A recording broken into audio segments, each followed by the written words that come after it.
Hi, I'm Chris. And I'm Claire. And our greatest loss has been not being able to have children. So we're grieving the loss of something we never actually had in the first place.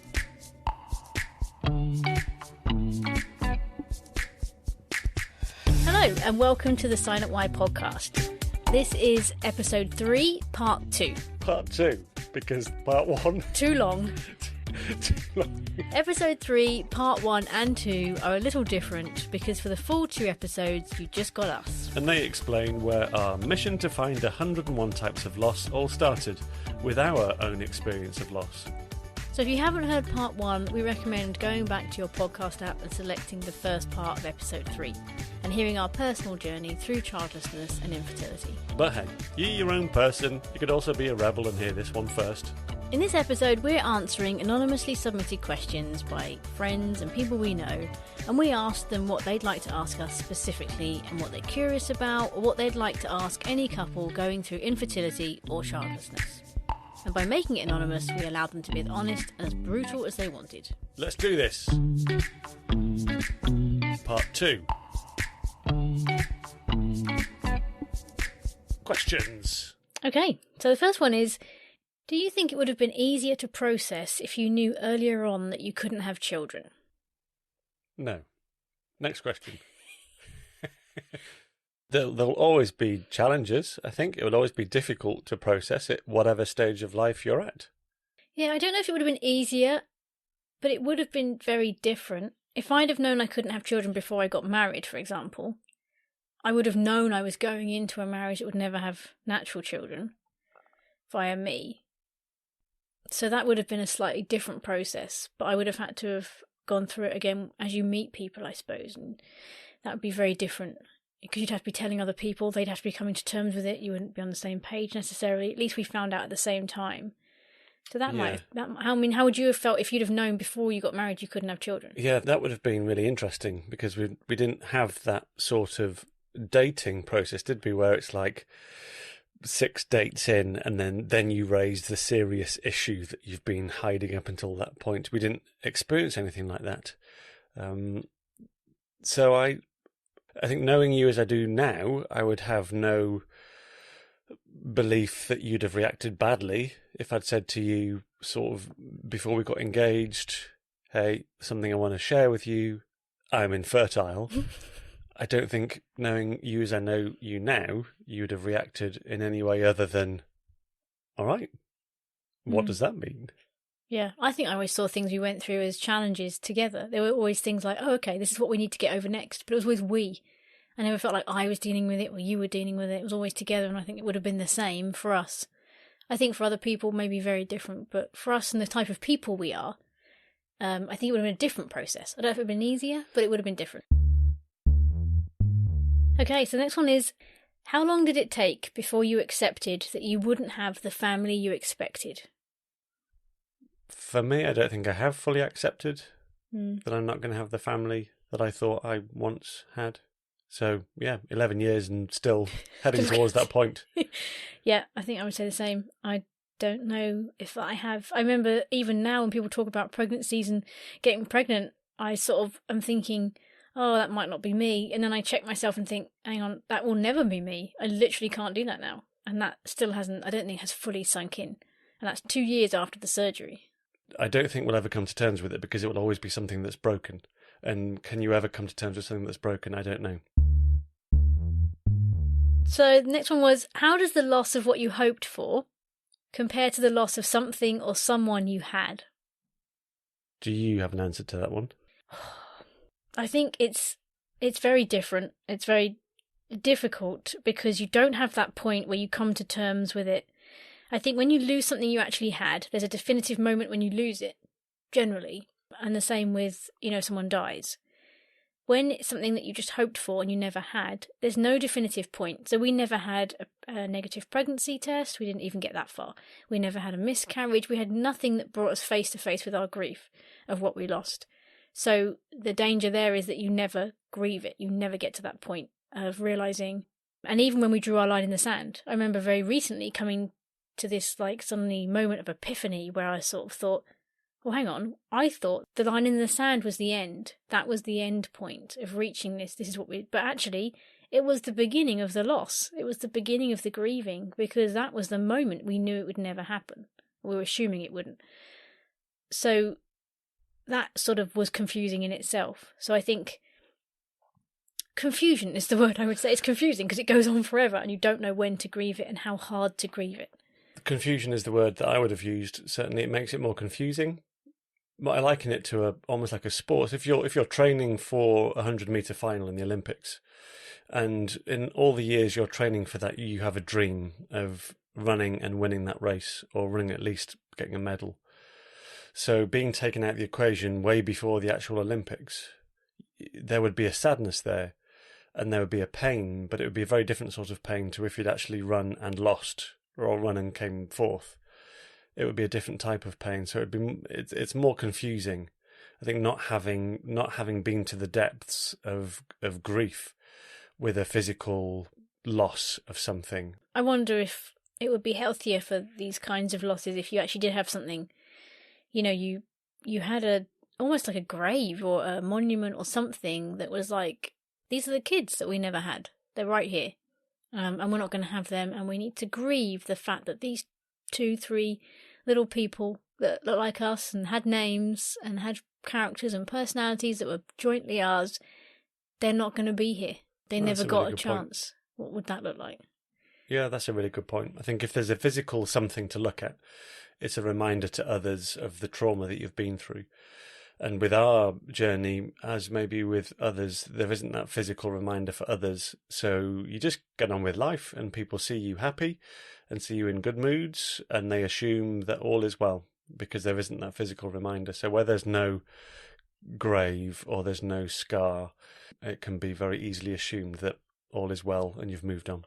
And I think the fact that this situation makes a lot of people feel quite uncomfortable when you mention childlessness, it pushes you more and more into trying to be normal around other people because they don't know how to deal with you being sad or being affected by things anyway. So it's not a natural thing to be like that around people. So you do just try and be normal, which, like you said, gives the impression you're absolutely fine.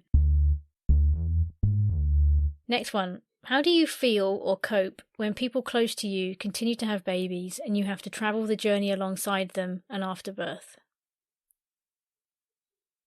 This is tricky because these people will be listening. I think for me, it's probably more of a journey than you in some ways because I feel like the women's lives are naturally taken up with babies more than the men when it comes to social commitments, not in life, but meeting up with people, generally they get points when the guys can go out or you can meet a guy on his own, but whenever I meet the girls, it tends to mean the baby has to come or they can't come out in the evening, so you have to go to them because they might be breastfeeding or they're, early days with babysitting and things. So I think I probably go through that a little bit more than you. That sounds true? Yeah, I think so. I think it's something you have to deal with more frequently than I do. I'm not like a jealous person, so I never look at someone having a baby and feel jealousy. And it's not a knife through the heart when someone tells me they're expecting a baby. It's harder when people who have been trying for a long time haven't been able to have them and you think they're going to be in your boat and then they're not, just because it takes them out of your boat and you lose friends that were kind of in a similar life stage to you. So that's confusing because you're happy for them, but at the same time you lose out. So I think it's one of those things that will always be difficult. The hardest thing I found is that I didn't know when other people had babies how much it was going to impact my life. I thought I would be watching them and the hardest part might be that they have children and I don't. And that was completely not the situation. That bit wasn't that difficult. It was more that suddenly I lost the friendship and I lost the relationship with them that I'd had. And that wasn't because they stepped back or anything bad happened or there's any choices there. It's just because that's what family life looks like. Your friends can't come over to yours for dinner anymore. You can't have your house as the place where people meet. You have to go to other people's. Your house isn't built for 2, 3, 4-year-olds. So when people come over, no matter how much you try and make them feel comfortable, I always feel like they're awkward or they're apologising all the time, which makes you just feel bad because you haven't really got an environment they feel happy in, or they feel like, oh, I mustn't touch that because this and that, and no matter how much I say, it doesn't matter, I don't know, they still don't fully relax in it. And so your house is no longer somewhere that people would come and enjoy. And I think it's things like that that shifted that I just didn't expect. So the question was, how do you feel or cope with that? Well, you kind of, I mean, you have to suck it up, because if you want the friendship, you take your friends with their families and how they come. So I do know people who have separated off from people who have children because they just can't cope with it if they haven't got kids.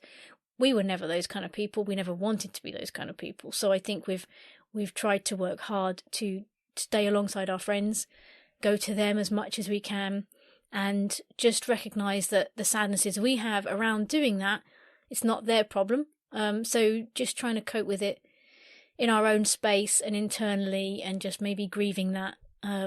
But it's not something you can put on people, because people in those stages of life don't also have the capacity to take on a lot of your rubbish and a lot of your issues. They're tired, they're frustrated when they get free time. They want to enjoy adult time, and I love that we can bring that to them, and they can love coming to our house when they don't have kids because it's quiet, and people comment on that. It's so peaceful. And that's nice. I love that we can give them that. And I think that's more important than them carrying our burdens and how we're feeling. So I think it's a case of just sucking it up, really. And suck it up doesn't sound like a very healthy coping strategy. Well, no, because if you suck it up, you've got to, there's got to be an exhaust, hasn't there? You've got to blow it out somewhere. Being aware, recognising, acknowledging these feelings, these times, knowing that it can be different one week to the next. I think there are things that others can do for us that make us feel included, or feel like there are people close to us that get it, or that try to get it. I think we fully appreciate that no one can really get this. It's weird. Even we don't get it. So we can't expect others to be able to understand it. But there are times, like that time of year, Mothering Sunday, just days like that, where if someone, all it takes is one person just to recognise, just to reach out to you with a message. Sometimes we've had like a gift of flowers, been like, yeah, that's really lovely. Because we're not sad, but it just shows that somebody's thinking of you. Yeah, I think that makes such a difference. That is the thing. So we're not sat there feeling sad about it necessarily, but just knowing that someone's thought about you. There's so many situations we would think about other people, and we would get in touch with people who have got children, like, hope this has gone well, hope that's going well, or the kids' birthdays and things like that. You make a lot of effort, and then for there not to be a single day where it's returned, I think can be a little bit tricky. So, sometimes... I think one of the Mother's Day recently, I had one message from a friend that I don't even keep in contact with that much, just saying, thinking of you. That meant the world, because it was such a sweet little moment of, I'm having this, this day when I'm being celebrated because I've got a bunch of kids, but actually I'm thinking about you as well. And that's really key. And I make a point of trying to message as many people as I know. And I think another way that we have coped with these things is having friends that are in a similar boat, and we get together with them and we can just let off steam, and we can share our frustrations, and we all talk about families and friends and places where you feel a bit out of it and you feel a bit sad, and these things happen and you can't be part of it, and just like almost joking about it in a way that you can't do anywhere else because you just all get it. That for me, I think, is a really nice place to just let off steam as well, because it just reminds you you're not alone, and that is so important. I think that's what I want this podcast to do. I want people to know whatever loss you're going through, wherever you are, you're not alone. There's so many other people going through it, and there's so much power in knowing it's not just you. And the minute you put it all in on yourself, that's so destructive.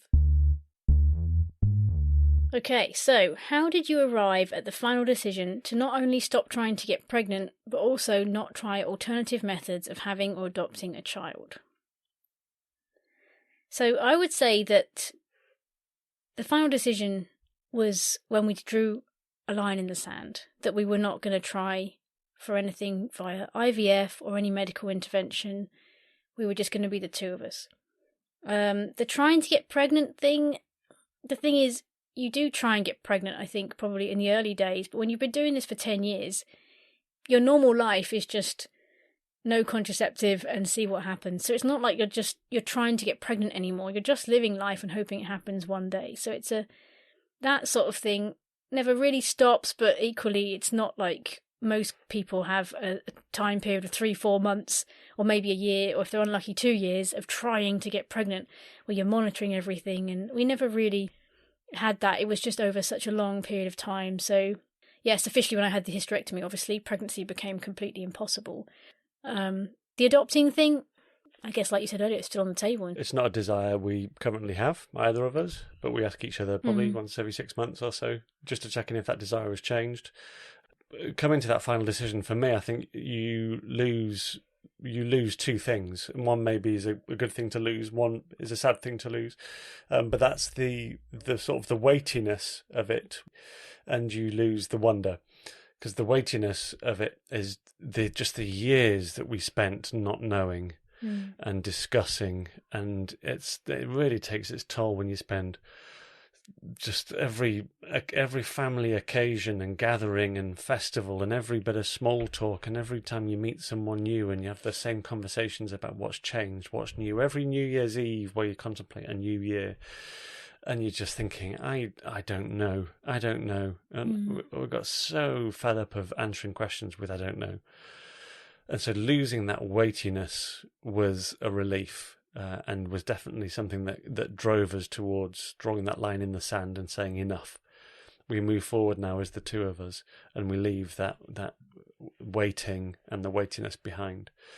But then you lose the wonder as well, which is quite sad, because it's nice to wonder. It's nice to have vision and dreams and ambitions. And when you wonder, the what if, was that the time? Could this be the signs, the symptoms of a pregnancy? You wonder, will it happen this month, this year? When you draw an end to it, there's sort of a sadness there that you're, recognising that all those potential hopes and ambitions and dreams are not going to come to anything. And that's a choice that we're making, that we're shutting them down and sort of putting them in a box and leaving it.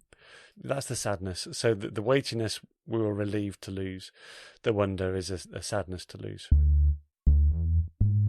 What would you say to someone going through the trials of trying for a child? Don't let it consume you. All too often people let things like this consume their whole life.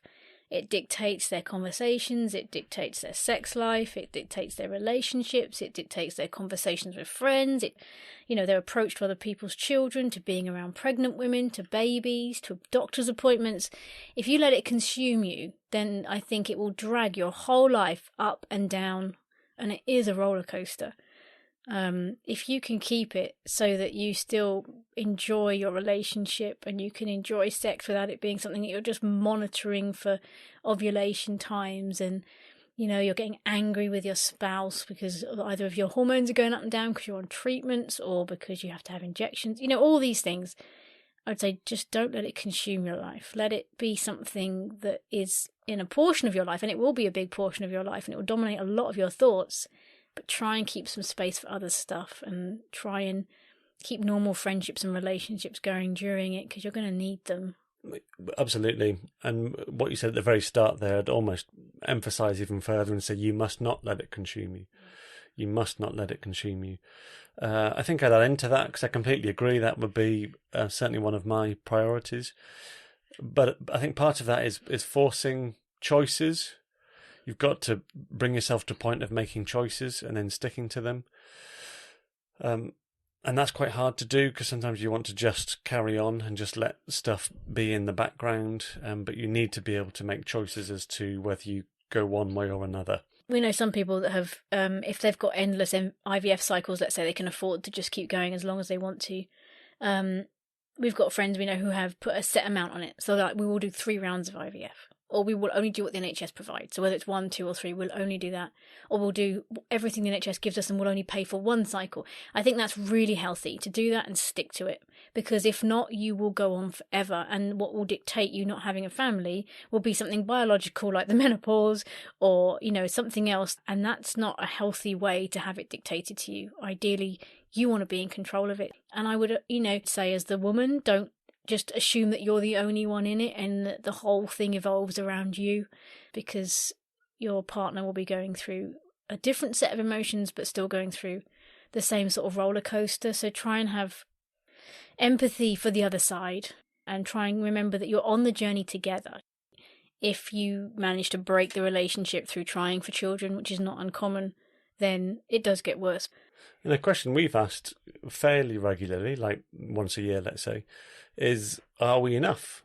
Are you enough for me? Am I enough for you without having children? And if there's any doubt in that, why and how do we fix that?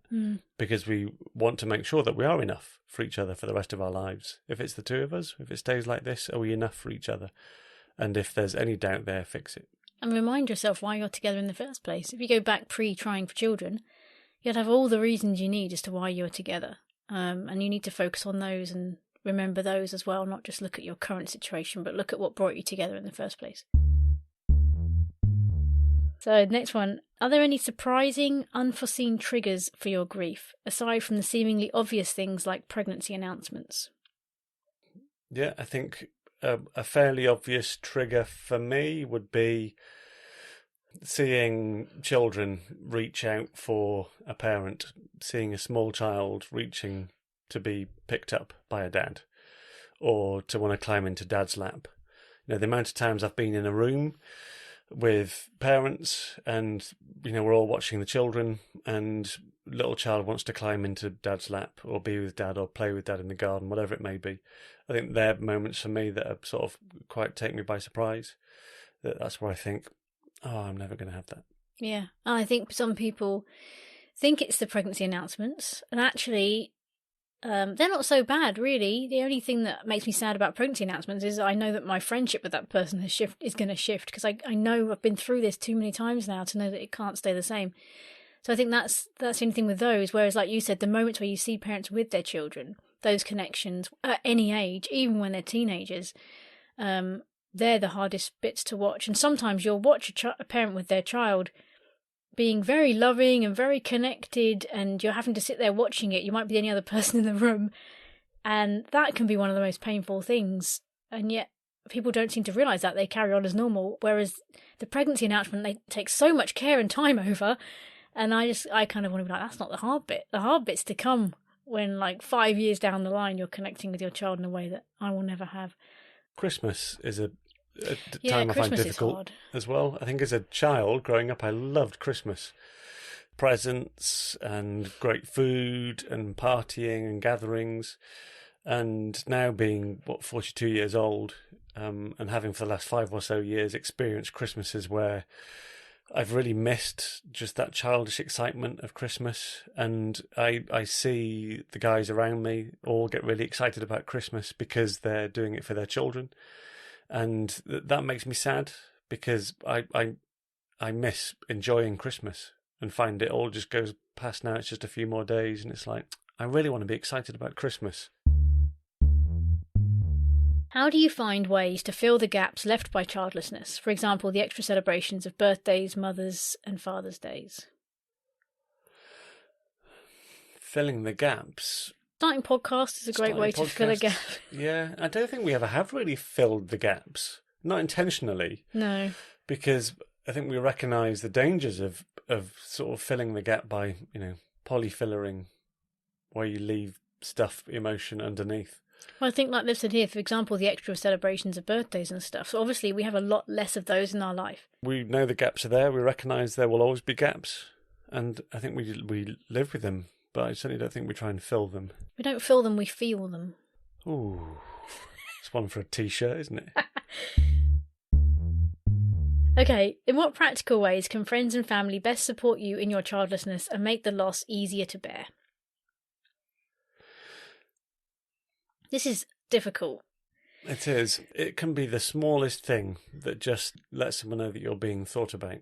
And yet we don't want people constantly asking about us and making it extra kind of allowances for us in any way. I think the best ways I've felt supported is when people just ask about it. How you doing? Is that hard for you? Quite often people say, is this hard for you? Like if we're at an event or we have to do something, and I've actually been like, no, not really. No, I feel good. But it means so much that was asked. So I think checking in, just being there, the kind of person I know that I can just message and say, oh, today's hard for this reason. Or I can't do this because of this reason, or so-and-so just asked me for this or assumed this and it really hurts, but I've got to pretend I'm fine. I think having friends around that you can just verbalise that to every now and then, that's really lovely. And I think just being aware that, let us do our journey Don't fill it with what you think we should be doing or filling in. It's not helpful. If you're a family listening and you've got kids that can't have children and you're like, oh, I don't know what to do, or friends, just allowing them to do the journey their way, keeping them accountable if they're getting really depressing to be around. But other than that, just being guided by them and just ask them. If they don't want to be asked, they'll soon tell you, but just ask. I think that's what most people would say in any situation they're going through that's hard. Just ask me. I think I'd add to that about managing expectations, which is really hard to do without the benefit of hindsight. But in relationships and friendships, to be able to manage expectations of how this relationship might change or evolve or pause for a spell, whether it's 6 months, 12 months, 5 years. As I say, really hard to do without knowing. And I think we've not found our expectations have been massively different, but at times I think we've expected more. We've expected things that haven't worked out that way, and that mostly is probably because we have assumed stuff, or because things have been said that we believed about how things will be from this point on. I would say a good way to support people is not to promise stuff that you can't deliver. So over the years, for some stuff, I've really clung to that and thought, this is what our relationship with these people and their child is going to be. This is going to be, this is going to help us. This is going to be good. We'll have kids in our life and we get on really well with them. The reality is that doesn't often happen because family life just gets in the way and babies aren't that easy to share out. So don't overpromise, because although you might not remember even saying it and you might not be your reality, it might be something that someone who can't have a child is clinging on to as a possible connection. Be realistic with that. Okay, how do you deal with the insensitive questions graciously? It's a tricky one. Depends what mood you're in. It does, yeah. And the older I get, the less gracious I am if I'm feeling like it was just a stupid question. Well, what sort of questions can be insensitive? Because I think a common question is, do you have children? That's not insensitive. That's just an inquiry. So I can handle that fine. Yeah. I think other questions you may get asked, like, have you considered adoption? I find that quite hard to deal with, because I want to say, for 11 years I considered nothing but adoption and fostering and sperm donation and IVF and ICSI and embryo adoption and whatever else. So of course I've considered adoption. What a stupid question to ask. A better way of answering it is actually just to be like, yeah, we have. Have you considered adoption? We read a great blog article once from a woman who couldn't have children, who was so fed up of being asked. She did actually turn it around to other people and say, well, actually, have you considered it? Because it's not just people without children that consider adoption. So that one's actually quite, depending on how I'm feeling, it's quite a nice one to turn around. And they very quickly run from it, which is fascinating considering they were the one that mentioned it as a subject. I think we more likely get comments that are probably a bit more insensitive. I've had people say things like, you must save a fortune on contraceptive, or at least you can go on holiday. Wish I could give my kids away. Peaceful and quiet, your house must be all the time. Wish my house was this clean. Yeah, stuff like that I think can be a little bit insensitive. Yeah, so how do you deal with those remarks when they're said?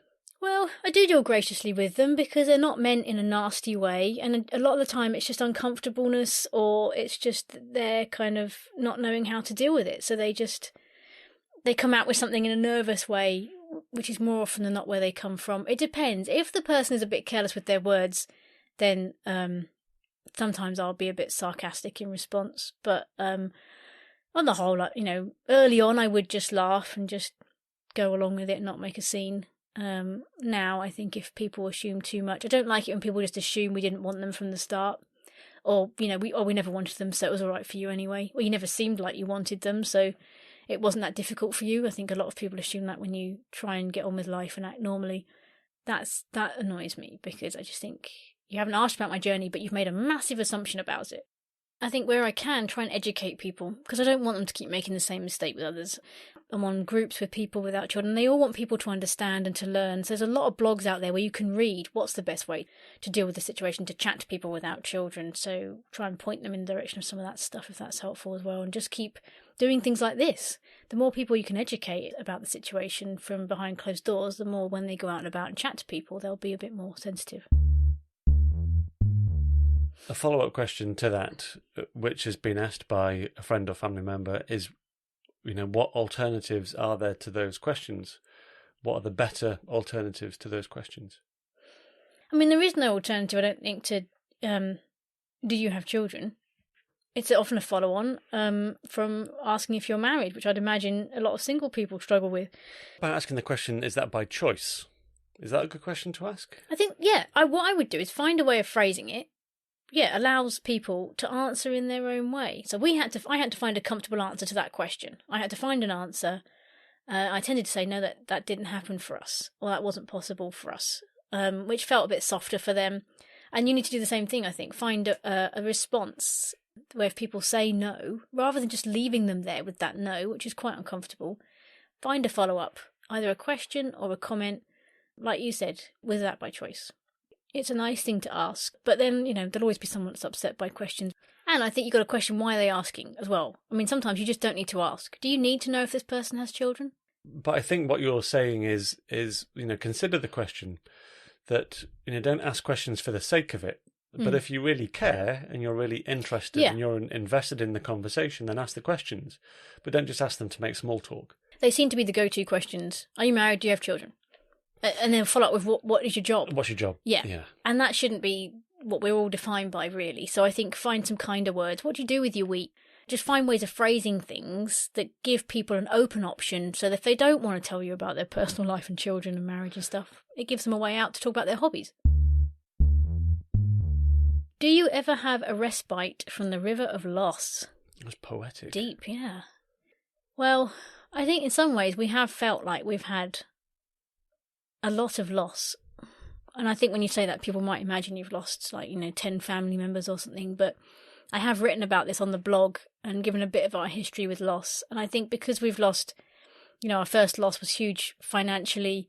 And then we've lost grandparents and pets and jobs and health and not having a family, houses. There's been a long list of stuff which I don't think we recognised the amount of impact in 10 years that really had.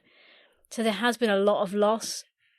And I don't feel like we've had a lot of respite from it yet. Yeah, not as much as we would like. No. I don't think we've fully come to terms with it all yet. No, I agree with that. I don't know when we'll come to terms with it. I don't think we're avoiding it. I don't think we've shut it away. I think we welcome exploring it, which is part of why we're doing this podcast series, is just to try and shine a light on the many different things that you can grieve, rather than just being big obvious stuff. But getting respite from it, I don't think we've had anywhere near as much respite as we'd like. But we don't know why, and we don't know how to get that respite.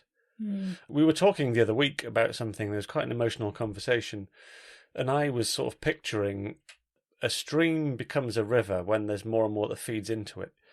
And if you think of that stream, just to be really deep and poetic, if you think of that stream being sort of your soul, what brings your soul to life, into full-bodied life, things like children, pets, careers, promotions, pay rises, family relationships, love, cake.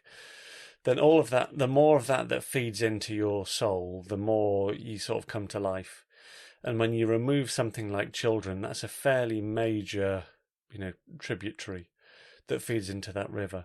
And so you find, well, here we are sort of 20 years down the line of being together, and our stream is still more of a stream than I'd like it to have been. The potential that I thought we had and still have would be, quite a mighty river, that we'd have an impact on this world in quite a mighty way. And it still feels 20 years down the line like our stream is still a bit of a stream and not a mighty river. Does that make sense? It does. And yet the question talks about a river of loss. So I feel like in some ways what's been inputting has been a lot of loss that's come in. Yeah. So it's sort of a bit like a stream of blessings and a river of loss. Yeah, there you go. Great, definitely. Yeah, I agree with that. So how has accommodating loss prepared you for future grief? No children's weddings, no grandchildren, etc. I think it has helped us a lot, but I think there'll always be a sadness that just pings off every time a new thing happens. So the first grandchild amongst our friends is going to be hard. There'll be milestones that I think will be difficult, but accommodating this now has prepared us a lot for the future. I agree with that, certainly. I think the main thing, as we've already mentioned is just being prepared to recognise where there's loss, recognise that there might be something to grieve, and just allowing yourself time to do that, allowing yourself the opportunity to process and to talk about and to recognise that there's a sadness there, and we're just gonna, we're gonna bring that into the forefront for a little while. That might be 10 minutes, it might be a couple of days, it might be a couple of weeks, but it's really important to recognise and to sit with it rather than to dismiss it or just think that shouldn't still be there. So, what has been the hardest point on your journey? Crumbs. I don't know how to answer that question. No, I wouldn't say there's one point. I think people would expect you to say, maybe, when we found out we'd never have a family, but you don't ever really find that out definitively in one point. For me, it's not really one point. It's probably a season of just feeling like you're in the wilderness and just spending so long. And for us, what was probably several years and maybe still partly in the wilderness. And so it's a long point. But on our journey, I do look back and remember strongly, feeling excitement for the potential that we have as a couple when we got married, to think we've got the rest of our lives. This is the coming together of two very ambitious, very exciting, adventurous characters. And I don't feel like we have reached that potential. And that's a sadness, but it's not a point on the journey. But we have spent, and maybe still are, not yet out of, several years feeling like we're in a wilderness. And that's been really tough, I think, because it's felt just cloudy and going around in circles and spending so long answering questions with the three words, I don't know.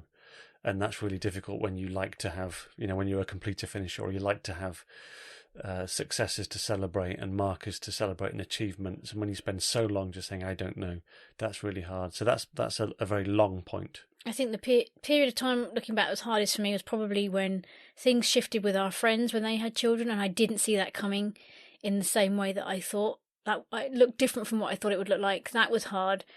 And the other point was when I had put these expectations in. I think that if we didn't have children, then let's have holidays. Let's have careers that we really enjoy. Let's take risks on that. Let's, have a big house. Let's have, we had our dog at the time, and, let's do fun things and go out for the day. And, all these things that I thought would replace children, because people kind of give you that impression that you're going to be more free, you're going to have more money, blah, blah. And that wasn't our experience, because my job didn't really go well. When it did, it wasn't paid brilliantly. My health went downhill, so I didn't feel physically good, and mentally it was tricky as well. So that wasn't really our experience. We had less money. We didn't have the holidays that we were anticipating. We still had holidays because we made them a priority, but not what we thought. We didn't have the income we thought. So I think things like that were really difficult, and I thought it was going to be different. I thought we were going to have another life, and I could sit there and think, well, at least we've got all this stuff, and we didn't have that. And when you realise that, and then your friends' lives change as well, and all that friendship goes away, then that's really difficult. So if anything, what have you gained through this loss? I've definitely gained a depth of character and perseverance on a level I would not have had if I'd have had either a very successful career or a family. I've had to dig deep and find purpose and meaning in just plodding onwards, which plodding sounds a bit bad, but actually sometimes just the fact you're moving forwards is enough, even if you're plodding. And I found that on a level I definitely wouldn't have had otherwise. And for me, an awareness of grief, I think, in myself and in others as well, and a joy to be able to support others in that. I think to recognise when others are grieving the loss of something or someone, or the end of a chapter, and being able to empathise with them and support them through that. I think that's something I've definitely developed in. And for myself, just, as a bloke, as a guy, just being able to recognise the power of grief and the necessity of grief to get back to the life that you sort of want or thought that you deserved until you've grieved something. you're going to be held back. So yeah, for me, just that awareness of the importance of grieving has been a really good thing. And I think, hope. I think we're strong advocates for hope. I always like to believe there's hope on the horizon. I don't always feel it, and I have my moments, but on the whole, I always want to believe that there's hope in any situation. I don't like the idea of anyone facing any kind of loss and losing all concept of hope. I find that so sad, because it is out there, and even if you have to go and find it. I don't think it comes to you. You've got to go and find it, but I think it's really important that people know that there's hope out there. I'm not in the same place as you with that. No. I think you have more hope in this than I do. I think I'm a hopeful person generally, and I can be hopeful for others, but I often feel like I'm lacking hope for myself. Did you ever ask why? No, I've not ever asked why. No, I don't think I have either.